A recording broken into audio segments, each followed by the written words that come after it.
Wonder Why Recap Studio ဟာ Movie Recap Video တွေဖန်တီးဖို့အတွက်အစစ်မြင့် AI နည်းပညာတွေကိုစူးစီးပေးထားတဲ့ platform တစ်ခုပါ။စာတန်းထိုးတာအတန်းထည့်တာနဲ့ anti copyright feature တွေအစုံလင်ပါဝင်တာကြောင့်အလုပ်တွေကိုအမြန်ဆုံးနဲ့အလွယ်ကူဆုံးပြီးမြောက်စေမှာပါ။အခုတော့စနစ်ထဲကို sign in ဝင်ပြီးအတူတူစမ်းသပ်ကြည့်လိုက်ကြရအောင်နော်။အရင်ဆုံး Wonder Why Recap Studio ထဲကို username နဲ့ password ရိုက်ထည့်ပြီးအလွယ်တကူဝင်လိုက်တာပါ။ dashboard မှာ movie recap လုပ်ဖို့နဲ့ AI အတန်းပိုင်းဆိုင်ရာ feature အစုံလင်ကိုတွေ့ရမှာဖြစ်ပြီးအသုံးပြုသူကလှမ်းဆောင်ချက်တွေပို့မှုအဆင်ပြေစေဖို့သူ့ရဲ့ကိုယ်ပိုင် Gemini API key ကို settings ထဲမှာအသေးချာထည့်သွင်းပေးလိုက်တာလी Wonder Why Recap Studio ထဲမှာ live mode ကိုအရင်ဖွင့်လိုက်ပါလေပြီးတော့ movie recap နဲ့တခြား setting လေးကို လိုက်စစ်ပြီး recap လုပ်မယ့် video file လေးကို upload တင်လိုက်တာပေါ့ဆရာဝန်နဲ့စကားပြောနေတဲ့ main ကလေး video လေးတက်လာတော့မှ AI highlights တွေချင်းညှိပြီးအလို့ဖြစ်မဖြစ်သိရအောင် video ကိုအပြည့်နဲ့တေချာပြန်စစ်နေပါတယ်လေအခုပြနေတာကတော့ Wonder Why Recap Studio ထဲမှာ video တွေကိုစိတ်ကြိုက်ပြင်ဆင်ပြနေတာပါanti copyright စနစ်ကိုဖွင့်လိုက်ပြီးစာတန်းထိုးအရွယ်အစားနဲ့တည်နေရာတွေကိုအလွယ်တကူချိန်ညှိနေပါတယ် AI highlights တွေနဲ့အဆင့်ပြည့်အတန်ပိုင်းဆိုင်ရာတွေကိုပါတခါတည်းအသေးစိတ်ပြင်ဆင်လို့ရတာမို့အရေးတွေးကောင်းတဲ့ recap video တွေဖန်တီးဖို့တကယ်ကိုအဆင်ပြေလွယ်ကူစေပါတယ်လေဒီမှာတော့ Wonder Why Recap Studio ကိုတုံးပြီးစာတန်းထိုးတာတွေကိုစိတ်ကြိုက်ပြင်ဆင်နေတာပါဖုန်းပြောနေတဲ့ကောင်မလေးရဲ့ဗီဒီယိုပေါ်မှာစာတန်းတွေကိုနေရာရွှေ့ပြသလို anti copyright နဲ့ video effect တွေကိုလည်းအလွယ်တကူချိန်ညှိနိုင်ပါတယ်ဒါအပြင်ဇလံပြောတဲ့ပုံစံနဲ့အတန်ပိုင်းဆိုင်ရာတွေကိုပါတခါတည်းအချောတက်ပြီးအလွယ်တကူ export ထုတ်လို့ရတာကြောင့်တကယ်ကိုအဆင်ပြေစေတာပေါ့အခုလိုမျိုးစနစ်တကျအဆင့်ချင်းစီဖန်တီးလိုက်ရုံပါပဲအများလွယ်ကူပါတယ် Wonder Why Recap Studio မှာ movie recap တစ်ခုဖန်တီးဖို့ AI highlight နဲ့ video effect တွေကိုအရင်ချိန်ညှိရပါတယ်အတန်ပိုင်းမှာ premium voice တွေကိုစိတ်ကြိုက်ရွေးချယ်နိုင်တယ်လို့တခြားနိုင်ငံစုံဘာသာစကားတွေလည်းရွေးလို့ရပါတယ်နောက်ဆုံးမှာတော့ AI poster နဲ့ hook တွေကိုအချောတက်ပြင်ဆင်ပြီး export ထုတ်လိုက်ရုံပါပဲ AI hook နဲ့ poster ခဏမှာ auto extract ကိုပိတ်လိုက်ပြီးကိုယ်ပိုင် poster ပုံတစ်ပုံကိုစတင် upload တင်လိုက်ပါတယ်ပြီးတာနဲ့ main title မှာချွေတဲ့စာသားဟောင်းကိုအကုန်ဖြတ်ပြီး Wonder Why ဆိုတဲ့နာမည်အသစ်ပြောင်းရိုက်လိုက်တယ်လို့ hook subtitle မှာလည်းစာသားဒီအားလုံးကိုစတင်ဖြည့်ဆွတ်ပြီးဗီဒီယိုကိုအကောင်းဆုံးဖြစ်အောင်စိတ်ကြိုက်ပြင်ဆင်နေတာပဲဖြစ်ပါတယ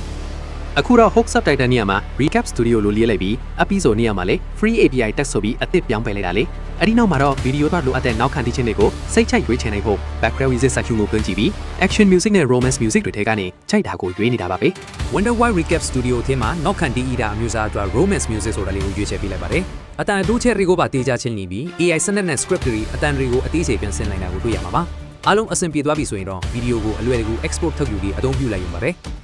Wonder Why Recap Studio မှာ AI ကအလိုအလျောက်ဗီဒီယိုတွေကိုလုပ်ဆောင်ပေးနေပါတယ်။ဖုန်းပြောနေတဲ့အမျိုးသမီးရဲ့ပုံလေးနဲ့အတူ script တွေကိုစတင်ထုတ်ပေးနေပြီး Magic လည်းပတ်နေလို့ခဏစောင့်ပေးဖို့ပြောထားတာပါ။အတန်ပိုင်းကွက်လည်းနီလာဆိုတဲ့ AI အတန်နဲ့စိတ်ကြိုက်ချင်းညှိမှုတွေလုပ်နေတာကိုမြင်တွေ့ရမှာပါ။ Wonder Why Recap Studio မှာဗီဒီယိုတစ်ခုကိုအလိုအလျောက် recap လုပ်ဖို့ပြင်ဆင်နေတာပါ။အစားပိုင်းမှာစာသားတွေထုတ်ပေးဖို့ခဏလောက်စောင့်နေရပေမဲ့မကြခင်မှာပဲဇလန်းအချင်းတွေတန်းစီပြီးပေါ်လာပါတယ်။စေယုံကဆရာဝန်နဲ့မိန်းကလေးတယောက်ကြားကစေဝန်ဆန်းဆရာဇက်ကြောင့်ကို AI ကမြင်မြန်ဆန်းဆန်းနဲ့အသေးစိတ်ရေးသားပြလိုက်တာတွေ့ရမှာပါပဲ။စေယုံမှာလူနာတယောက်ကသူမကိုအရင်ကတည်းကကောင်းကောင်းသိနေတဲ့ဆရာဝန်တယောက်နဲ့ရုတ်တရက်ထိတ်တိုက်ဆုံလိုက်ရလို့တော်တော်လေးစိတ်ရှုပ်ထွေးပြီးမျက်နှာပြတ်သွားပါတယ်။သူမကလုံးဝမသိသလိုဟန်ဆောင်ရင်းဆိုပေမဲ့ဆရာဝန်ကရင်းရင်းနှီးနှီးလှမ်းနှုတ်ဆက်လိုက်တဲ့အခါမှာတော့တော်လေးအာနာသင်သွားရတာပေါ့။အဲ့ဒီနောက်မှာတော့စေယုံလျှောက်လမ်းမှာလမ်းလျှောက်နေတော့အမေဖြစ်သူစီကဖုန်းဝင်လာပြီးမက်ဆီမိတ်ပွဲကိုဘာလို့မသွားတာလဲဆိုပြီးမက်ဆီနောက်ဆရာကောင်းအောင်ဒေါသတကြီးနဲ့လှမ်းဆူနေပါတော့တယ်ဇလန်ညွန်စနစ်ထဲမှာစေယုံကဇက်ကွက်လေးကိုစစ်ဆေးပြီးတဲ့နောက်အတန်ပိုင်းဆိုင်ရာအတွက်အမျိုးသမီးအတန်နီလာကိုရွေးချယ်လိုက်တယ်လေနောက်ခံသေးဂီတာအတွက် romance တချင်းလေးထည့်သွင်းပြီးတော့ poster ပုံလေးကိုလည်းစိတ်ကြိုက်ပြင်ဆင်လိုက်တာပေါ့အားလုံးအစီအဖြစ်ပြီဆိုတော့ဗီဒီယိုအဖြစ်ထုတ်ယူဖို့အတွက်စတင်ပြီးလွတ်ဆောင်နေပြီပဲဖြစ်ပါတယ်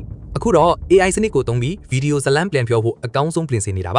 မြန်မာစာစညုံတွေကိုစိတ်ကြိုက်ရွေးချယ်ထားသလိုနောက်ခံသေးဂီတာစာတန်းထိုးနဲ့အတန်အမြန်နှုံးတွေကိုပါတခါတည်းစိတ်ကြိုက်ချိန်ကြီးပြလိုက်ပါတယ်အားလုံးအစီအဖြစ်ပြီဆိုရင်တော့ render ဆွဲလိုက်ရုံနဲ့စိတ်လှုပ်ရှားစရာအတော်ကျုပ်ဗီဒီယိုကောင်းလေးတစ်ခုကိုစက္ကန့်ပိုင်းအတွင်းမှာပဲအလွယ်တကူရရှိသွားမှာပဲဖြစ်ပါတယ်လေ Wonder Why နဲ့ Recap Studio ကိုသုံးပြီးတော့ free API တက်ဆိုတဲ့စိတ်ဝင်စားစရာကောင်းတဲ့ဗီဒီယိုလေးတစ်ခုကိုအခုပဲစတင်ပြီး render လုပ်နေပါပြီ။ Poster preview မှာလည်းအရန်လာတဲ့အမျိုးသမီးလေးတယောက်ရဲ့ပုံကိုပြသထားပြီး Romance Music 1နောက်ခံသေးတဲ့လေးနဲ့အတူ rendering progress က28%ကနေ82%အထိကိုအရှိန်ရုံဟုံးနဲ့တက်လာနေတာကိုအားလုံးမြင်တွေ့ရမှာဖြစ်ပါတယ်ခင်ဗျာ။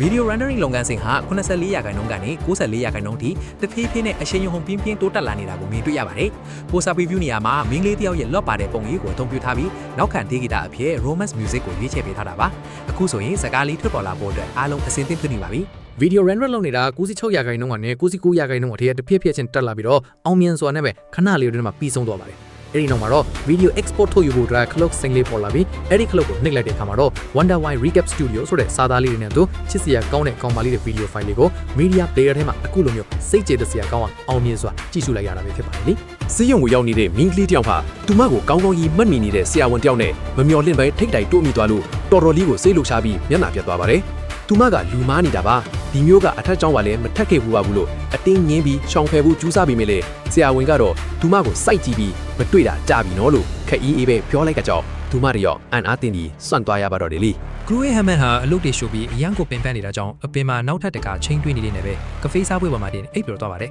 သူဒီလိုနစ်နစ်ချိုက်ချိုက်အိပ်ပျော်နေတော့မှာပဲထူးဆန်းတဲ့မျိုးသားတစ်ယောက်ကသူ့စီကိုဖြည်းဖြည်းချင်းရှောက်လန်းလာခဲ့ပြီးစားပွဲအနာကိုရောက်လာပါတယ်အဲ့ဒီနောက်မှာတော့ခလိုအီတယောက်ရုတ်တရက်မျက်လုံးပွင့်လာပြီးသူ့ကိုကြည့်လိုက်ပါတော့လေခလိုအီကဆူရှိတဲ့အကြည့်တွေရှိတဲ့ခံညားတဲ့လူတစ်ယောက်နဲ့မျက်နှာချင်းဆိုင်တွေ့လိုက်ရပါတယ်အဲ့ဒီလူကသူဟာဆရာဝန်မဟုတ်ပဲ Ethan Sterling ထိကြောင်မိတ်ဆက်ပြီးသူတို့နှစ်ယောက်ဟာ blind date အနေနဲ့တကယ်တမ်းတွေ့ဆုံနေတာလို့ဖွင့်ပေါ်လိုက်တဲ့အခါမှာတော့ခလိုအီတယောက်အန်တော်မင်တက်သွားပြီးဒီလိုမျိုးလုံးဝမမျိုးလင့်ထားတဲ့အခြေအနေအပေါ်မှာဘလို့တုံ့ပြန်ရမှန်းတော့မသိပဲနိုင်တော့ရတာပေါ့ Autopilot စနစ်ကိုကာဆာနဲ့ရွေးလိုက်တာပါ